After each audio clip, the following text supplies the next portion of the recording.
Cuando pagué la última cuota de la hipoteca, mi hija me escribió: «No vengas, mi suegra se va a quedar con tu cuarto».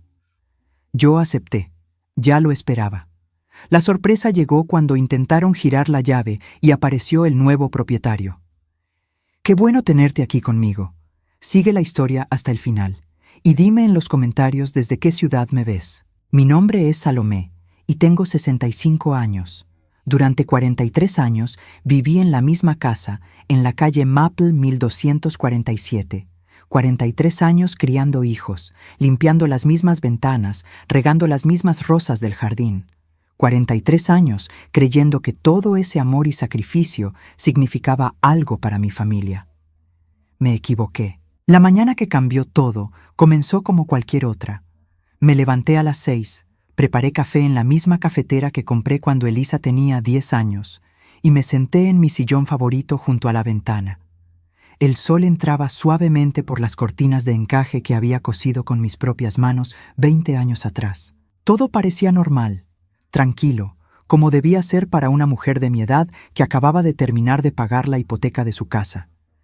Sí, después de casi 40 años pagando $1,200 cada mes, finalmente la casa era completamente mía. O eso creía. Mi teléfono vibró sobre la mesa de centro. Era un mensaje de Elisa, mi hija. Mi corazón se aceleró un poco, como siempre pasaba cuando ella me escribía. No era frecuente que se comunicara conmigo, y cuando lo hacía, generalmente era para pedirme algo o para darme alguna noticia importante. Abrí el mensaje con los dedos temblorosos, no por nervios, sino por la artritis que había empeorado este último año. «Mamá, busca otra casa. Mi suegra decidió vivir aquí». Las palabras flotaron frente a mis ojos como si estuvieran escritas en un idioma extranjero. Las leí una vez, luego otra, luego una tercera vez. Mi cerebro se negaba a procesarlas. ¿Busca otra casa? ¿Mi suegra decidió vivir aquí? Se me enfrió el café entre las manos mientras permanecí inmóvil en mi sillón, mirando la pantalla del teléfono. El mensaje no tenía explicación, no tenía disculpas, no tenía siquiera un «por favor» o un «lo siento». Era una orden de mi propia hija para que abandonara la casa donde la había criado, donde había llorado la muerte de su padre, donde había pasado las noches en vela cuando ella tenía fiebre de niña. Mi primera reacción fue marcar su número. Tenía que ser un malentendido. Tenía que haber alguna explicación. Pero cuando el teléfono comenzó a sonar, algo dentro de mí se detuvo. Colgué antes de que contestara. No era un malentendido. Tomasa, la madre de Jeremías, el esposo de Elisa, había decidido que mi casa era perfecta para ella. Y mi hija, mi propia hija, había decidido que yo debía irme para hacerle lugar. Me levanté del sillón con las piernas temblorosas y caminé hacia la cocina. El olor a café que normalmente me consolaba, ahora me revolvía el estómago. Apoyé las manos en el fregadero y miré por la ventana hacia el jardín que había cuidado durante décadas. Las rosas que había plantado cuando Elisa era pequeña estaban en plena floración. Rojas, blancas, rosadas. Cada una tenía una historia. Cada una había sido plantada en un momento especial. ¿Y ahora Tomasa viviría aquí? ¿Tomasa dormiría en la habitación donde yo había velado a mi esposo enfermo? ¿Tomasa cocinaría en la cocina donde había preparado miles de desayunos para mis hijos? ¿Tomasa se sentaría en el jardín donde yo había consolado a Elisa cuando lloraba por sus primeras decepciones amorosas? El dolor en mi pecho era físico, como si alguien hubiera metido las manos dentro de mi caja torácica y estuviera exprimiendo mi corazón con puños de hierro. Durante las siguientes horas, caminé por la casa como un fantasma. Toqué las paredes, las puertas, los marcos de las fotografías familiares. En la sala estaba el sofá beige donde había enseñado a Elisa a leer. En el comedor, la mesa donde habíamos celebrado cada cumpleaños, cada Navidad, cada logro de mis hijos. En mi habitación, la cama donde había dormido sola desde que enviudé hace 19 años, esperando que algún día mis hijos la llenaran con nietos que quisieran quedarse a dormir con la abuela. Pero esos nietos nunca vinieron a quedarse. Y ahora tampoco habría más oportunidades. Mi teléfono volvió a vibrar. Otro mensaje de Elisa. Jeremías puede ayudarte a encontrar algo pequeño. No necesitas tanto espacio. No necesitas tanto espacio, como si 43 años de vida se pudieran comprimir en algo pequeño. Como si los recuerdos ocuparan metros cuadrados que se podían medir y reducir. Esa noche no pude dormir. Me quedé despierta mirando el techo, escuchando los sonidos familiares de la casa, el crujir de la madera, el murmullo del refrigerador, el susurro del viento en las ramas del roble que había plantado cuando nació mi segundo hijo. Todo me hablaba de permanencia, de historia, de hogar. Pero ya no era mi hogar, al menos no según mi hija. A las 3 de la madrugada tomé una decisión. Si Elisa creía que podía descartarme como a un mueble viejo, si creía que podía regalar mi casa sin siquiera consultarme, si creía que yo simplemente iba a obedecer y desaparecer silenciosamente, entonces no conocía realmente a su madre. Me levanté de la cama, encendí la luz y busqué en el cajón de mi escritorio. Allí estaba, la escritura de la casa, completamente pagada, completamente a mi nombre. Elisa no tenía derecho legal sobre ella. Ni Elisa, ni Jeremías, ni mucho menos Tomasa. Pero ellos habían asumido que yo simplemente aceptaría su decisión. Habían asumido que era demasiado débil, demasiado dependiente, demasiado agradecida por tener familia como para oponerme. Se equivocaron. A las 8 de la mañana siguiente, marqué el número de una agencia inmobiliaria.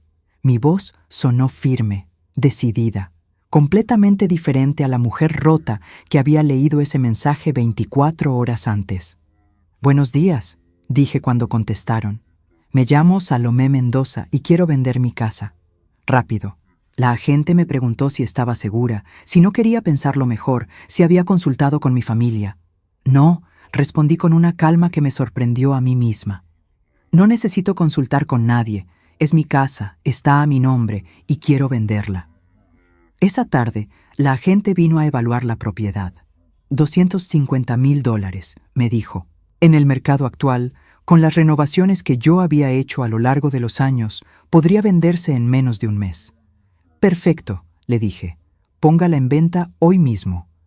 Mientras ella tomaba fotografías y medidas, yo me senté en mi jardín por última vez como propietaria. Las rosas seguían floreciendo, ajenas al drama humano que se desarrollaba a su alrededor. Pensé en todos los veranos que había pasado cuidándolas, en todas las primaveras esperando que brotaran, en todas las podas de invierno preparándolas para una nueva temporada. Ahora también yo me estaba preparando para una nueva temporada. Una temporada donde mis decisiones serían solo mías, donde nadie podría echarme de mi propia casa, porque mi propia casa sería donde yo decidiera que fuera. Esa noche, Elisa me llamó. Su voz sonaba impaciente, molesta. «Mamá, Jeremías encontró un apartamento que podría interesarte. Es pequeño, pero está bien. ¿Cuándo puedes ir a verlo?» «No voy a ver ningún apartamento», le dije con una tranquilidad que claramente la descolocó. «¿Cómo que no? Mamá, Tomasa llega el mes que viene. Necesitas encontrar algo rápido». «Tomasa puede llegar cuando quiera», respondí, «pero no va a vivir en mi casa». Hubo un silencio del otro lado de la línea. Luego, su voz cambió. Se volvió más dura, más fría. «Mamá, no seas difícil. Ya decidimos que es lo mejor para todos. Lo mejor para todos, no lo mejor para mí, lo mejor para todos los demás». «Ustedes decidieron», la corregí. «Yo no decidí nada. Y ya que les gusta tanto decidir sin consultarme, yo también he tomado una decisión». «¿Qué decisión?», sonreí, aunque ella no podía verme. Era la primera sonrisa genuina que había tenido en días. «Ya lo verás». Los siguientes días pasaron en una extraña dualidad. Por un lado, mantenía mi rutina normal: levantarme temprano, preparar café, regar las plantas, ver las noticias. Pero por otro lado, estaba ejecutando el plan más audaz de mi vida, y nadie lo sabía. La agente inmobiliaria, Patricia, resultó ser una mujer eficiente y discreta.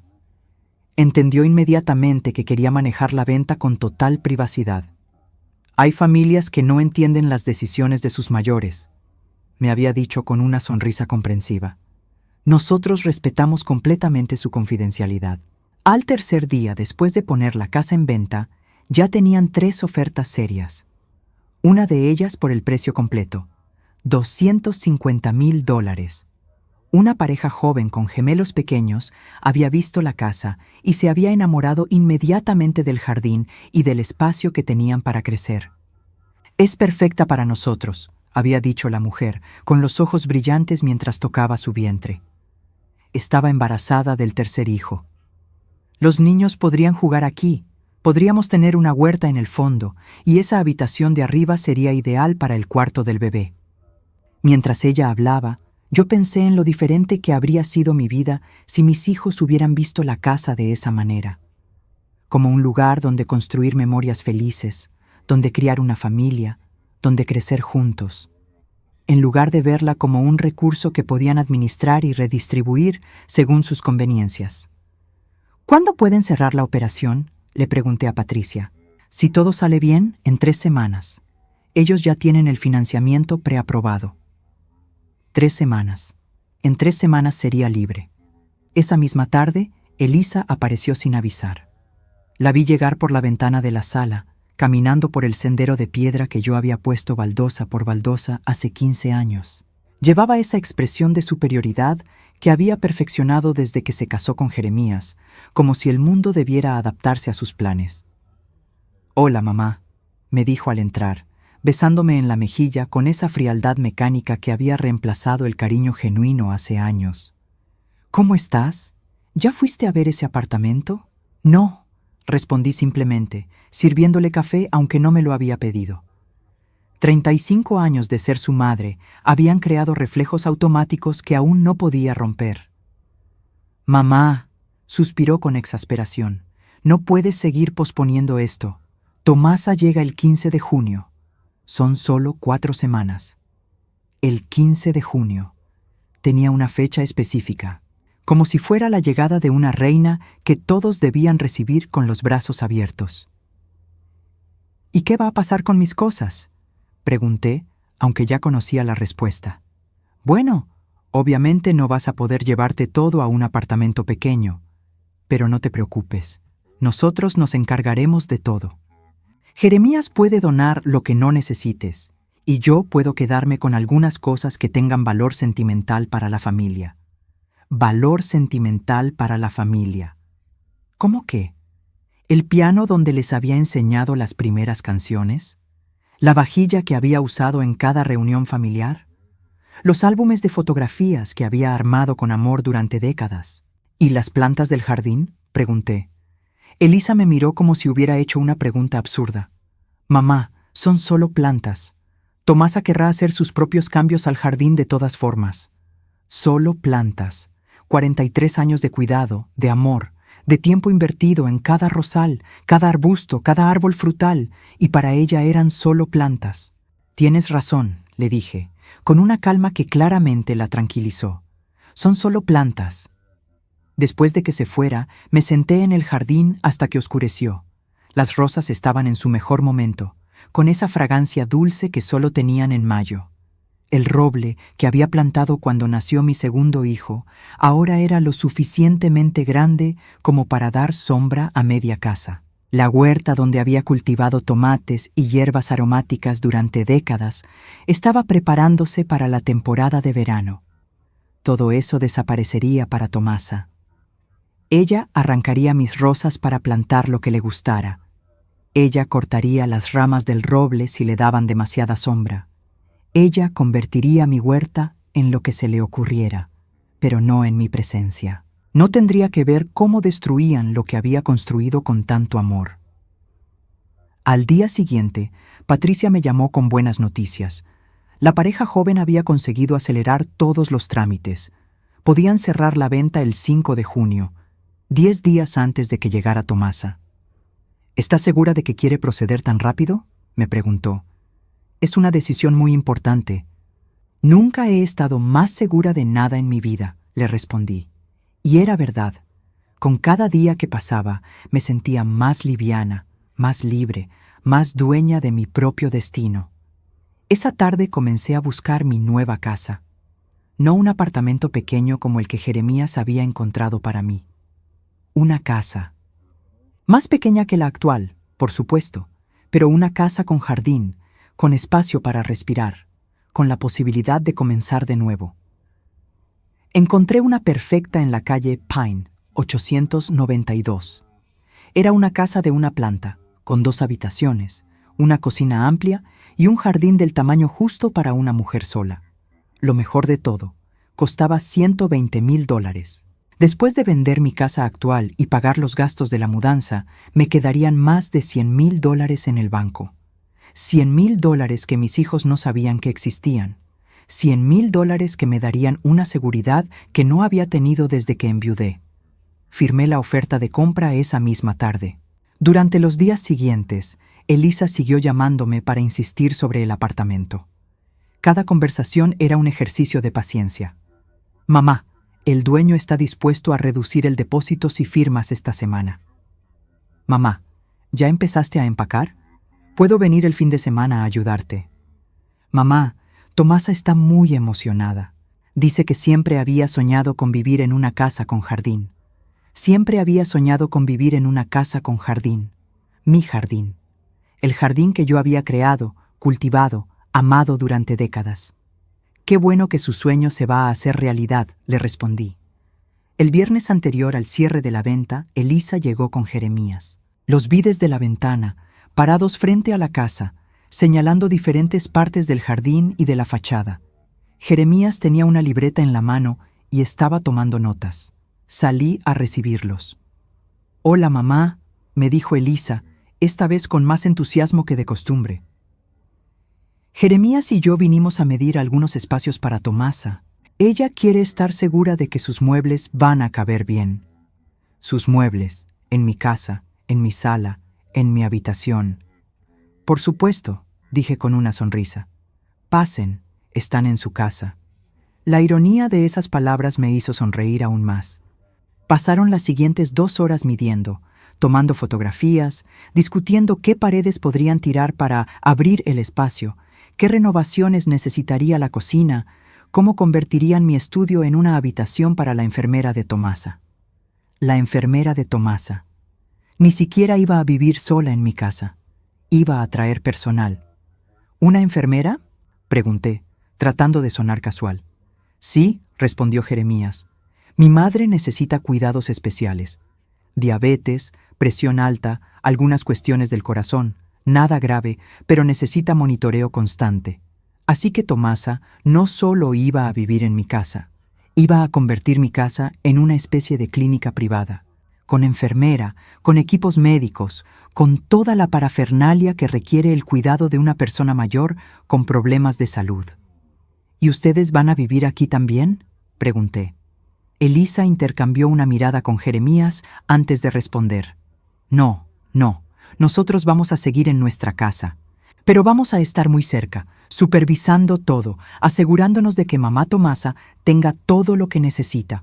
Por supuesto, ellos seguirían en su casa cómoda y moderna, mientras Tomasa convertía mi hogar en su centro médico personal, con mi hija y mi yerno apareciendo cuando quisieran para supervisar.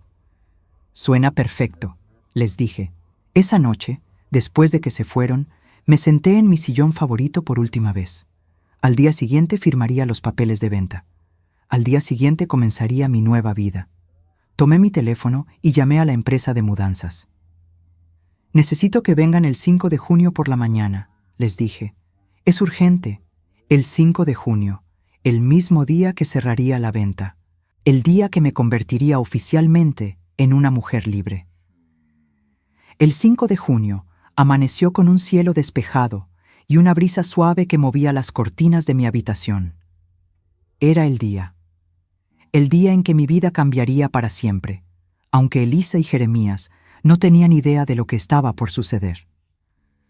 A las 8 de la mañana ya había firmado todos los papeles en la oficina de Patricia. La casa estaba oficialmente vendida. Los $250,000 estaban depositados en mi cuenta bancaria. La familia joven había recibido las llaves con lágrimas de felicidad en los ojos. Cuidaremos esta casa como si fuera un tesoro, me había prometido la mujer, apretando mis manos entre las suyas. Nuestros hijos crecerán aquí felices. Eso espero, le había respondido. Esta casa merece ser amada. A las 10 de la mañana, los de la mudanza llegaron puntualmente.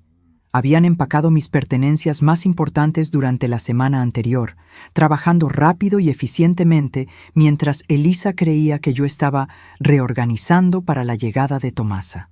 Mis libros, mi ropa, mis fotografías familiares, los pocos muebles que quería conservar. Todo cabía en un camión mediano. Era sorprendente lo poco que realmente necesitaba después de 43 años en el mismo lugar.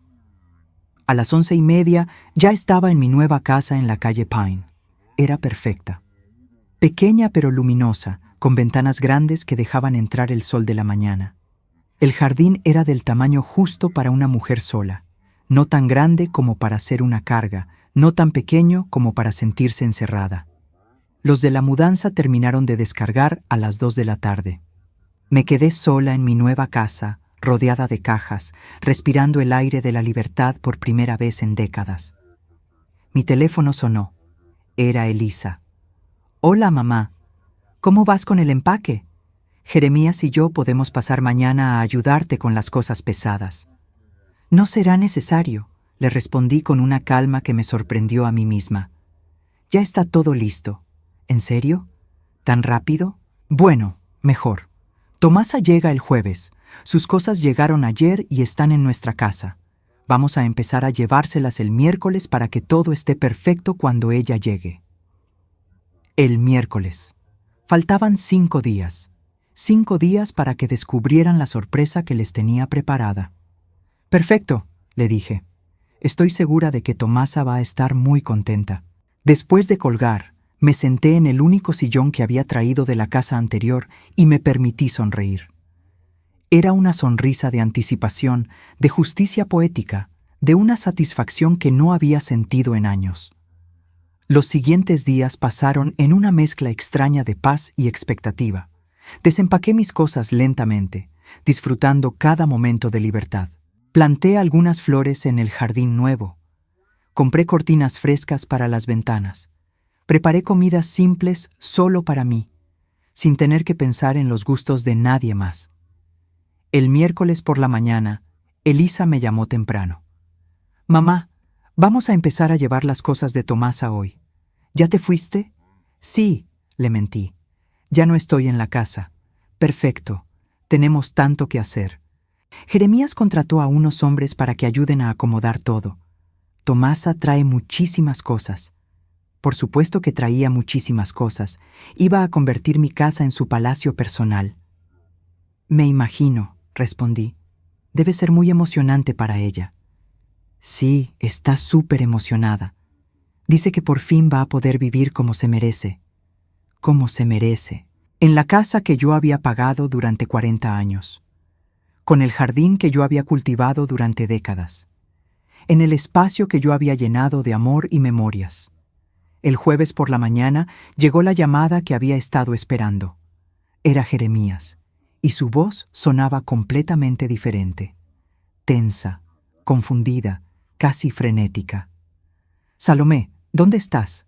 Necesitamos hablar urgentemente». «Estoy en mi casa», respondí con tranquilidad. «¿Pasó algo?» «¿Tu casa?» «¿Cuál casa?» «Salomé, hay un problema muy grande. Llegamos con Tomasa y hay gente extraña en la casa, una familia con niños. Dicen que compraron la casa. Dicen que tú se la vendiste». Ah, ahí estaba, el momento que había estado esperando durante casi un mes. «Es correcto», dije con una calma que claramente lo descolocó. «Vendí la casa». Silencio. Un silencio tan profundo que pude escuchar su respiración entrecortada del otro lado de la línea. «¿Que vendiste la casa?» Su voz se quebró en la última palabra. «¿Cómo que vendiste la casa?» «Jeremías, la casa estaba a mi nombre, era mía, y decidí venderla». «Pero nosotros teníamos planes. Tomasa ya está aquí. Todas sus cosas están en el camión». «Ese no es mi problema». Otra pausa. Luego escuché voces de fondo. Elisa gritando algo que no pude entender. Una voz de mujer mayor, presumiblemente Tomasa, llorando. El sonido de cajas cayendo. Salomé. La voz de Jeremías ahora tenía un tono suplicante. No puedes haber hecho esto. Tiene que haber una manera de arreglarlo. Podemos hablar con los compradores, ofrecerles más dinero, algo. Los compradores ya se mudaron, le informé. Firmaron ayer. Tienen un contrato legal. La casa es de ellos.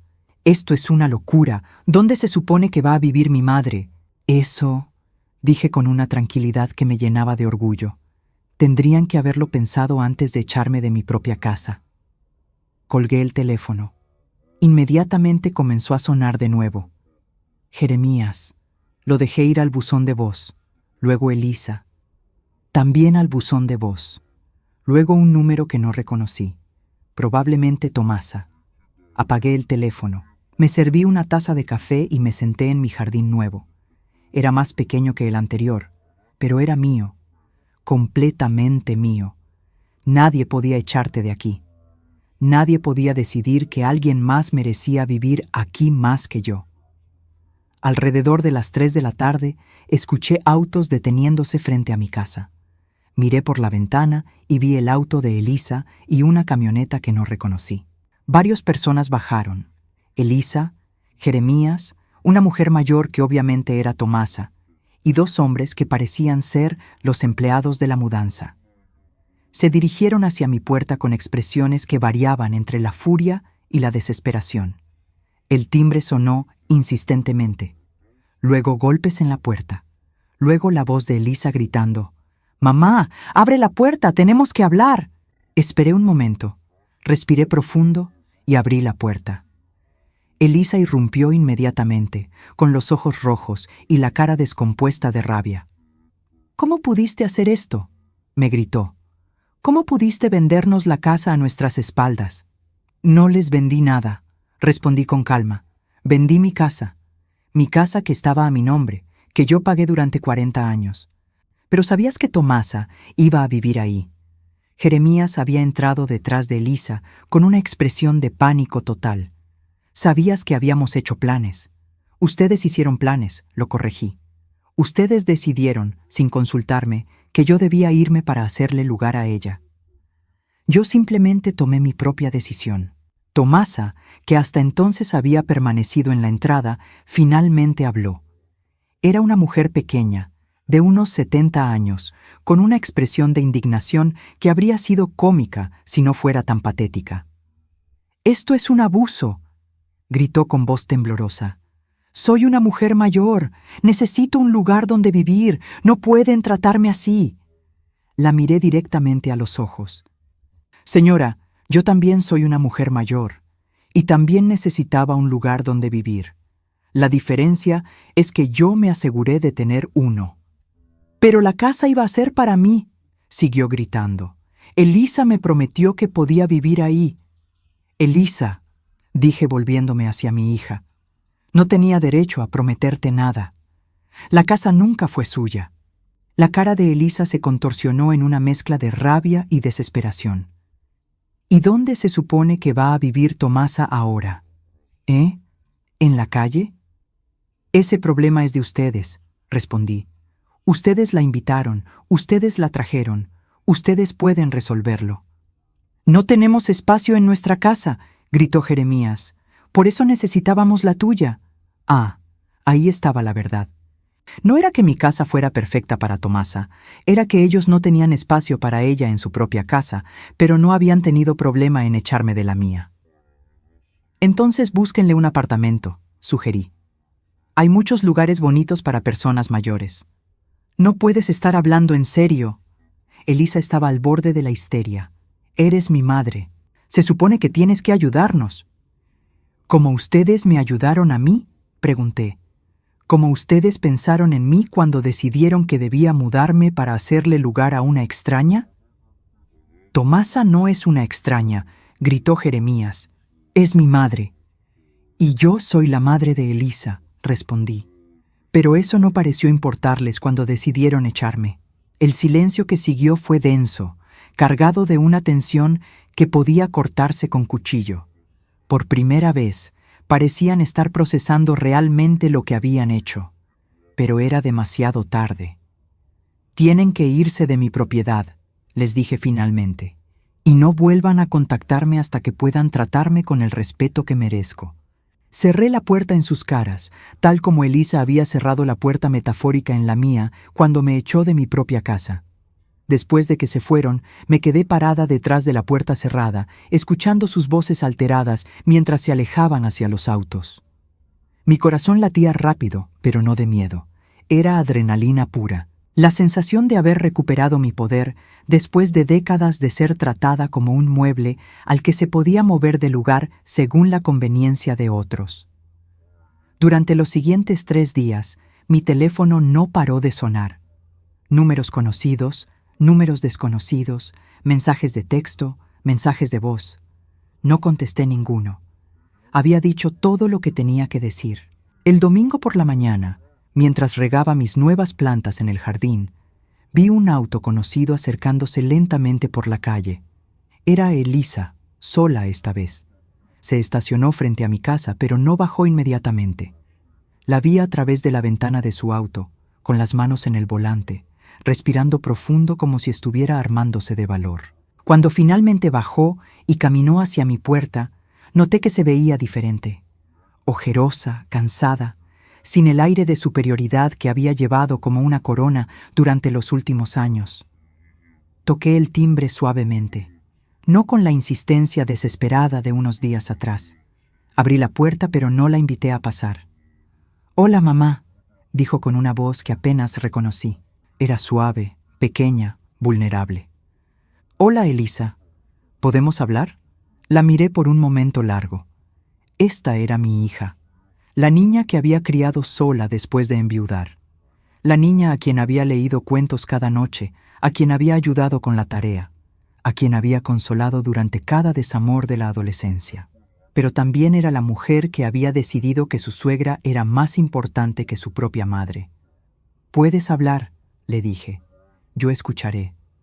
Sus ojos se llenaron de lágrimas inmediatamente. «Mamá, por favor, perdóname. No pensé. No me di cuenta de lo que estaba haciendo».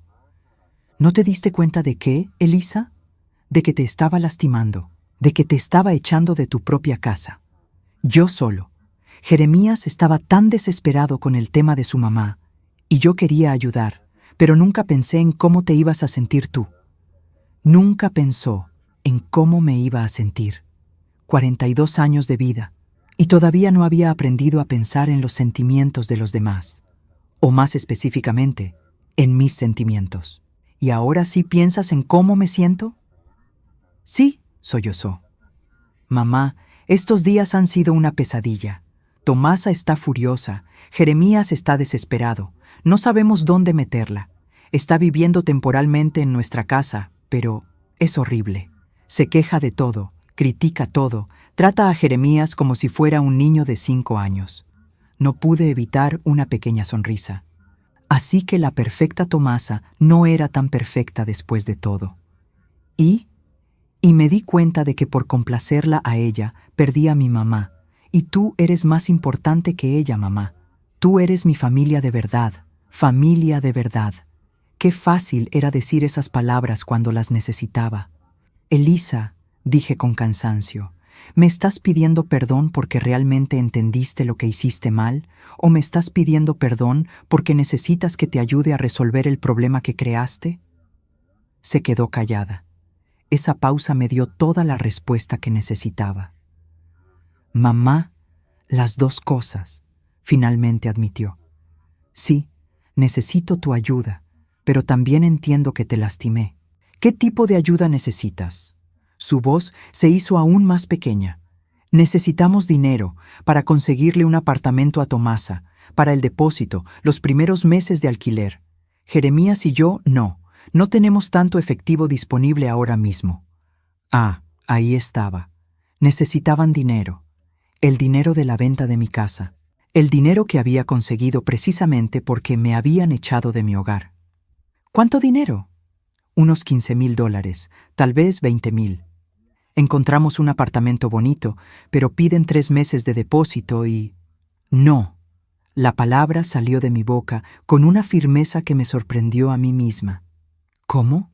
No, no les voy a dar dinero para resolver un problema que ustedes crearon. Pero mamá, tú vendiste la casa, tienes el dinero, y nosotros estamos desesperados. Elisa, yo vendí mi casa porque ustedes decidieron echarme de ella. Ese dinero es para mi seguridad, para mi futuro, para asegurarme de que nunca más voy a depender de la buena voluntad de mis hijos. Su cara se descompuso. Entonces, ¿qué se supone que hagamos? Lo que tendrían que haber hecho desde el principio, buscar una solución que no involucrara echarme de mi casa. Pero ya es demasiado tarde para eso. Sí, concordé. Ya es demasiado tarde. Elisa se quedó parada en mi puerta por un momento más, como si esperara que cambiara de opinión. Cuando se dio cuenta de que no iba a suceder, su expresión cambió. La vulnerabilidad se desvaneció, reemplazada por algo más familiar: resentimiento. «No puedo creer que seas tan cruel», me dijo. «Somos tu familia. ¿Como ustedes fueron mi familia cuando me echaron? Eso fue diferente». «¿Diferente cómo?», no me respondió. Se dio vuelta y caminó hacia su auto con pasos rápidos y furiosos. Antes de subirse, se volvió hacia mí una última vez. «Te vas a arrepentir de esto, mamá», me gritó. «Cuando estés sola y vieja y no tengas a nadie, te vas a acordar de este momento». Sola y vieja. Como si ya no fuera vieja. Como si no hubiera estado sola durante los últimos 19 años desde que enviudé. Como si ellos hubieran sido una verdadera compañía y no solo una fuente constante de demandas y obligaciones. «Ya estoy sola, Elisa», le grité de vuelta. «Llevo años estando sola. La diferencia es que ahora es por elección propia». Se fue con un chirrido de ruedas que probablemente despertó a todo el vecindario. Esa tarde recibí una llamada de un número que no reconocí. Contesté por curiosidad. «¿Señora Salomé Mendoza?» Era una voz masculina, formal, profesional. «Sí, habla ella». «Mi nombre es Ricardo Herrera, soy abogado. La llamo de parte de Jeremías y Elisa Montenegro. Ellos me han consultado sobre la venta de su propiedad en la calle Maple». Un abogado. Habían contratado un abogado para tratar de revertir la venta de mi casa. «¿Y? Señora, mis clientes creen que hubo irregularidades en la venta, que se hizo sin el conocimiento previo de la familia y que eso podría constituir una base para». «Señor Herrera», lo interrumpí, «¿cuál es su consulta específica?» «Bueno, quería preguntarle si estaría dispuesta a reunirse para discutir una posible solución que sea beneficiosa para todas las partes». «¿Sus clientes le dijeron que la propiedad estaba únicamente a mi nombre?» Una pausa. «Sí, pero... ¿le dijeron que pagué la hipoteca durante 40 años con mi propio dinero?» «Sí, sin embargo». «¿Le dijeron que me echaron de mi propia casa para darle mi lugar a la suegra de Elisa?» Silencio más prolongado. «Señor Herrera, la venta fue completamente legal. Tengo toda la documentación correspondiente y no tengo ningún interés en reunirme con sus clientes». «Señora, entiendo su posición, pero tal vez si considerara». «Lo que voy a considerar es contactar a mi propio abogado si me vuelven a molestar con amenazas legales infundadas». Colgué. Inmediatamente llamé a Patricia, mi agente inmobiliaria. «Patricia, necesito que me recomiendes un abogado. Parece que mi familia va a tratar de crear problemas legales por la venta». «No se preocupe, Salomé», me tranquilizó. «Tengo el abogado perfecto. Se especializa en este tipo de casos. Todo lo que hicimos fue completamente legal. Su familia no tiene ninguna base para una demanda». Esa noche, por primera vez en semanas, dormí profundamente. No porque hubieran dejado de molestarme, sino porque finalmente entendí que no importaba lo que hicieran. Tenía razón, tenía recursos y tenía la tranquilidad de conciencia de quien había actuado con justicia. Ellos habían jugado sucio, ahora tendrían que vivir con las consecuencias. La semana siguiente transcurrió en una calma tensa. No hubo más llamadas de abogados, no más visitas desesperadas, no más mensajes suplicantes.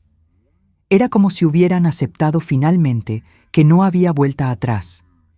Pero yo conocía a mi familia lo suficiente como para saber que el silencio no significaba rendición. Significaba que estaban planeando algo. La respuesta llegó un viernes por la tarde, de la manera más inesperada posible.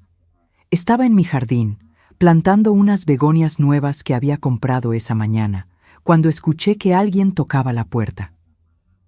Al principio pensé que eran Elisa y Jeremías otra vez, pero cuando abrí, me encontré con una mujer que no había visto en casi 20 años. ¿Salomé? Su voz era incierta, como si no estuviera segura de que fuera yo. ¿Carmen? No podía creer lo que veían mis ojos. Carmen había sido mi mejor amiga durante la infancia y la adolescencia. Habíamos perdido el contacto cuando me casé y me mudé al otro lado de la ciudad. Sí, soy yo. Su sonrisa era cálida, pero preocupada. ¿Puedo pasar? Necesito hablar contigo. La invité a entrar, completamente desconcertada. ¿Cómo me había encontrado?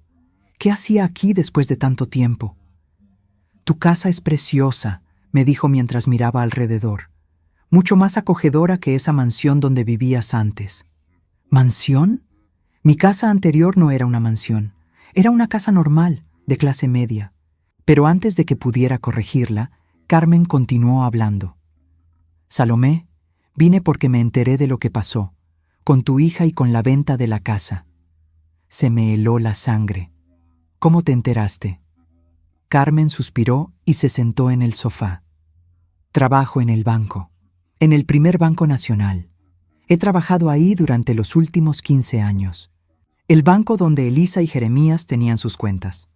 El banco donde probablemente habían ido a pedir el préstamo para resolver el problema de Tomasa. Elisa vino al banco la semana pasada, continuó Carmen. Pidió una cita conmigo específicamente. Al principio no entendí por qué, pero luego me dijo que había averiguado que yo te conocía. Y me pidió que hablara contigo. Me contó toda una historia sobre cómo habías vendido la casa por despecho, cómo habías dejado a una anciana en la calle, cómo la familia estaba desesperada y necesitaba tu ayuda financiera. Sentí una furia fría creciendo en mi pecho. Por supuesto que habían ido a buscar aliados, gente que pudiera hacerme sentir culpable, que pudiera presionarme para que cediera. ¿Y qué le dijiste? Le dije que hablaría contigo, pero no le dije que primero iba a investigar un poco más. Carmen abrió su cartera y sacó una carpeta. Salomé, trabajo en el departamento de préstamos comerciales. Tengo acceso a mucha información financiera. Y cuando Elisa me contó su versión de los hechos, algo no me encajaba. Abrió la carpeta y me mostró varios documentos. Jeremías pidió un préstamo de $150,000 hace 6 meses. Lo necesitaba urgentemente para cubrir deudas de inversiones fallidas. Pero no calificó para el préstamo porque sus ingresos no eran suficientes para garantizar el pago. $150,000, una suma enorme. ¿Qué tipo de inversiones? Criptomonedas, principalmente, y algunas acciones de empresas tecnológicas que resultaron ser estafas. Perdió todo su dinero y el de Elisa también. Todo comenzaba a tener sentido. La desesperación de Jeremías, la prisa por conseguir mi casa para Tomasa, la insistencia en que me fuera rápidamente. ¿Y entonces? Entonces volvió al banco hace 2 semanas, esta vez con una propuesta diferente. Quería usar tu casa como garantía para el préstamo. Dijo que la casa iba a ser de la familia, que tú se la ibas a dar a Elisa como herencia anticipada. Las piezas del rompecabezas comenzaron a encajar con una claridad que me quitó el aliento. Pero cuando fuimos a verificar, descubrimos que la casa ya había sido vendida. Por ti. A tu nombre solamente. Me quedé en silencio por un momento, procesando toda la información. Carmen, ¿me estás diciendo que nunca tuvieron la intención de que Tomasa viviera realmente en mi casa? Salomé, según los documentos que Jeremías presentó al banco, el plan era convertir la casa en una garantía para obtener el préstamo. Probablemente la habrían hipotecado inmediatamente. Y si no podían pagar el préstamo, el banco se habría quedado con la propiedad. La habitación comenzó a dar vueltas a mi alrededor. No solo me habían echado de mi casa, Habían planeado usarla como garantía para cubrir las deudas de juego e inversiones estúpidas de Jeremías. Mi casa, la casa que había pagado durante 40 años, habría terminado en manos del banco cuando ellos no pudieran pagar el préstamo. ¿Y Tomasa? Carmen negó con la cabeza. No creo que Tomasa supiera nada de esto. Según lo que pude averiguar, ella realmente creía que iba a vivir en la casa. Elisa y Jeremías la usaron como excusa para echarte, pero el verdadero plan era puramente financiero. Me levanté y caminé hacia la ventana, mirando mi pequeño jardín nuevo. Las begonias que había plantado esa mañana se veían frágiles pero decididas, como pequeñas luchadoras aferrándose a la vida. Carmen, ¿por qué me estás contando todo esto? Porque te conozco desde niña, Salomé. Sé que tú nunca harías nada malo sin una razón muy importante, y porque lo que ellos planeaban hacer contigo era absolutamente despreciable. Se acercó y me puso una mano en el hombro. También porque quería que supieras que hiciste lo correcto. Al vender la casa, no solo te salvaste a ti misma, evitaste que te estafaran de la manera más cruel posible. Esa noche, después de que Carmen se fuera, me senté en mi sillón favorito con una copa de vino y un cuaderno. Escribí todo lo que había descubierto, cada detalle de la traición que habían planeado. No era solo que me hubieran echado de mi casa, era que habían planeado robarme todo lo que había trabajado durante toda mi vida, usando mi amor por la familia como el arma para destruirme. Elisa sabía que yo nunca le negaría nada que necesitara realmente. Sabía que si me decía que era para ayudar a Tomasa, una anciana que necesitaba un hogar, yo probablemente habría accedido. Pero no me lo pidieron, me lo ordenaron, me echaron. ¿Por qué? La respuesta me llegó como un rayo, porque si me lo hubieran pedido amablemente, yo habría querido estar involucrada en las decisiones, habría querido saber exactamente para qué se usaba mi casa, habría querido proteger mis intereses, y eso habría arruinado su plan de estafa. Al echarme brutalmente, al tratarme como un estorbo del que había que deshacerse, se aseguraron de que yo reaccionara con dolor y orgullo herido. Esperaban que me fuera callada, dolida, pero obediente, que firmara los papeles que me pusieran delante sin hacer preguntas. No esperaban que yo vendiera la casa, no esperaban que yo tuviera agallas. Se habían equivocado. Mi teléfono sonó. Era un número que no reconocí, pero esta vez decidí contestar. Salomé era una voz de hombre mayor, temblorosa. ¿Sí? ¿Quién habla? Soy Roberto, el padre de Jeremías. Necesito hablar contigo urgentemente. El padre de Jeremías, un hombre que había conocido brevemente en la boda de Elisa, pero con quien nunca había tenido una conversación real. ¿De qué quiere hablar? De lo que mi hijo y tu hija le hicieron a mi esposa, y de lo que me hicieron a mí. Otra pieza del rompecabezas que no sabía que existía. ¿Puede venir mañana? Tengo cosas que contarle que van a cambiar todo lo que cree saber sobre esta situación. Probablemente, yo no era la única víctima en todo este drama familiar. Roberto llegó a mi casa exactamente a las 10 de la mañana del sábado. Era un hombre de unos 70 años, delgado, con el cabello completamente blanco y una expresión de cansancio que parecía ir más allá de la edad. Llevaba una carpeta bajo el brazo y caminaba con la postura de alguien que carga un peso invisible. «Gracias por recibirme, Salomé», me dijo cuando abrí la puerta. «Sé que esta situación es complicada para todos». Lo invité a pasar y le serví café.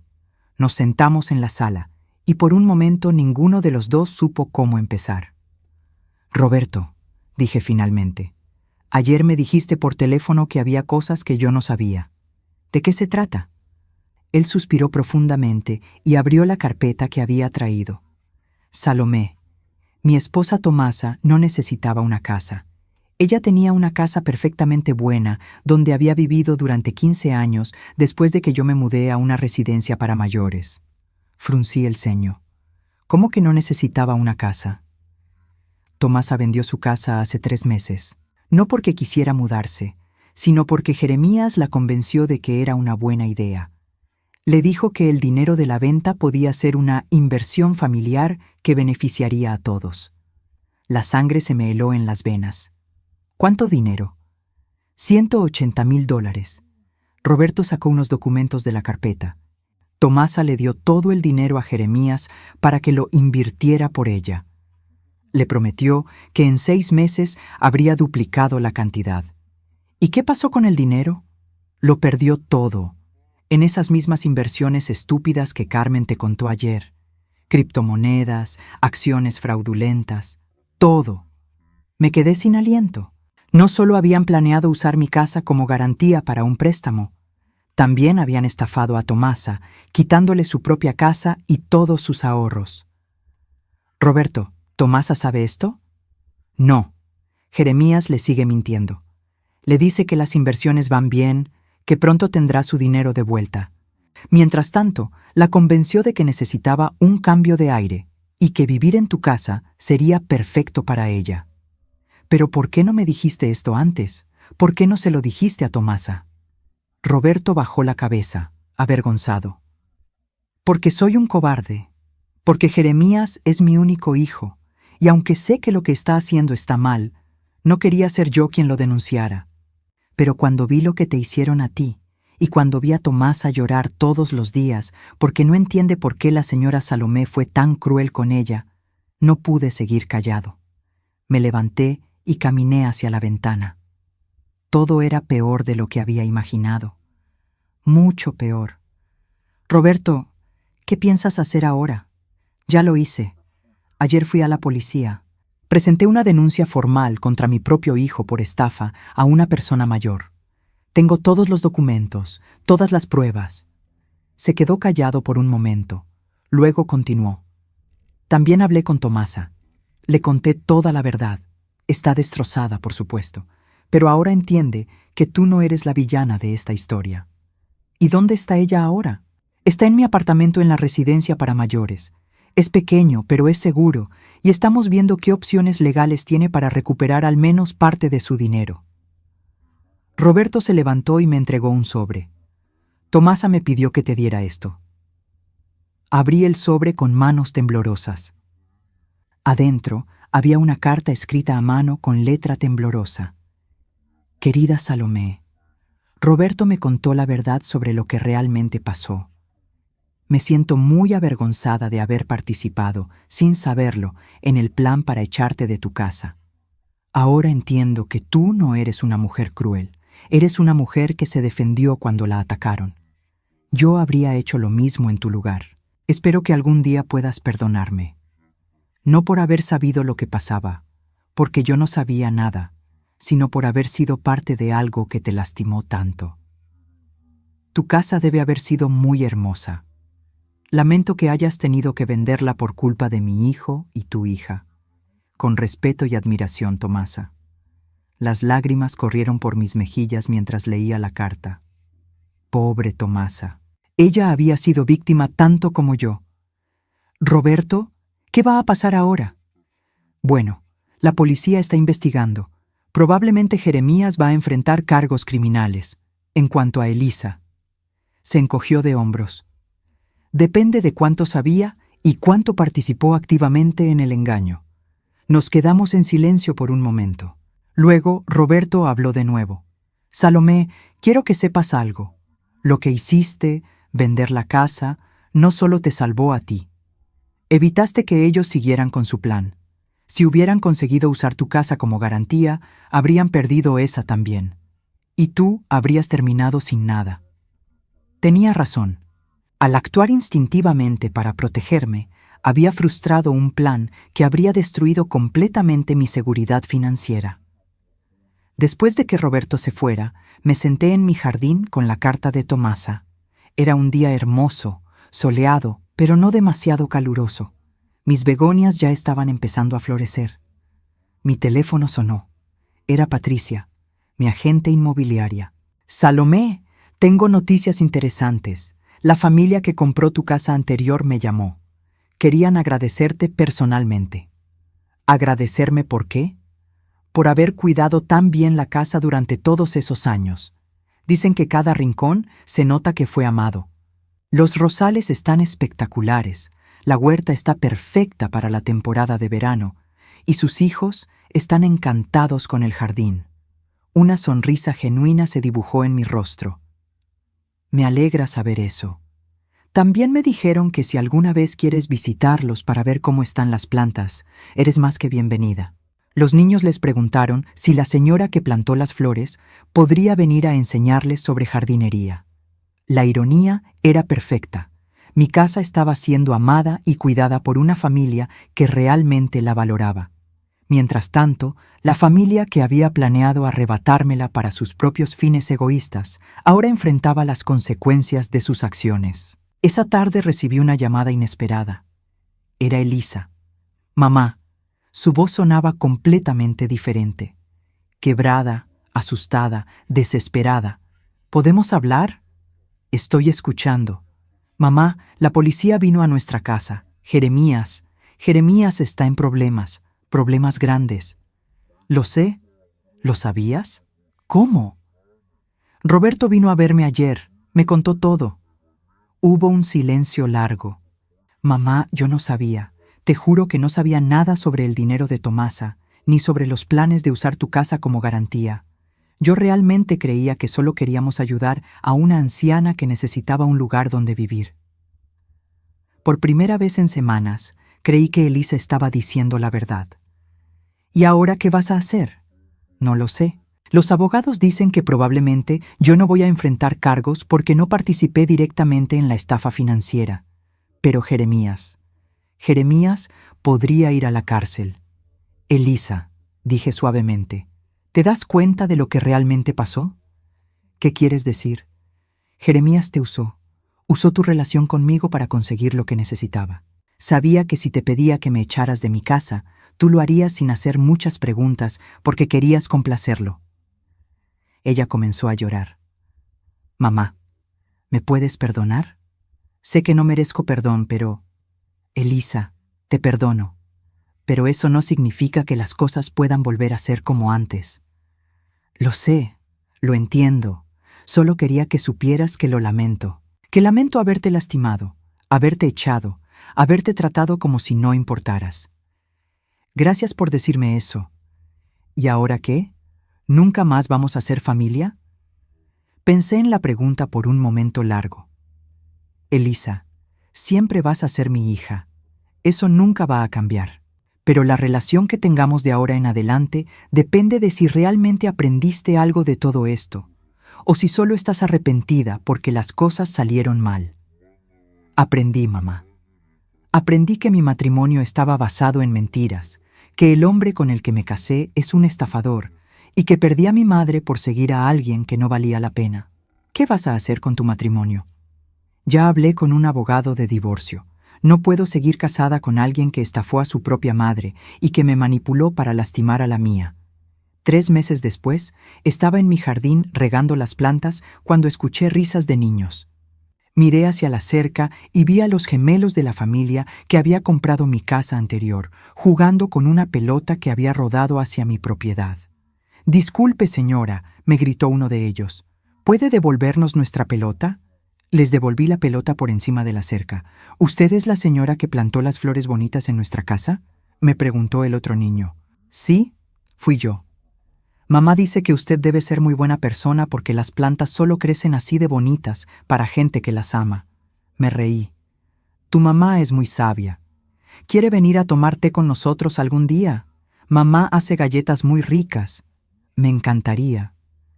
Esa noche, mientras cenaba en mi cocina pequeña pero perfectamente mía, pensé en todo lo que había pasado. Jeremías estaba enfrentando cargos criminales y probablemente pasaría tiempo en prisión. Elisa había iniciado los trámites de divorcio y estaba viviendo temporalmente con una amiga mientras reconstruía su vida. Tomasa estaba en un apartamento asistido pagado por la residencia para mayores donde vivía Roberto, y aunque había perdido mucho dinero, tenía un techo seguro y gente que la cuidaba honestamente. Y yo estaba aquí, con mi vida nueva.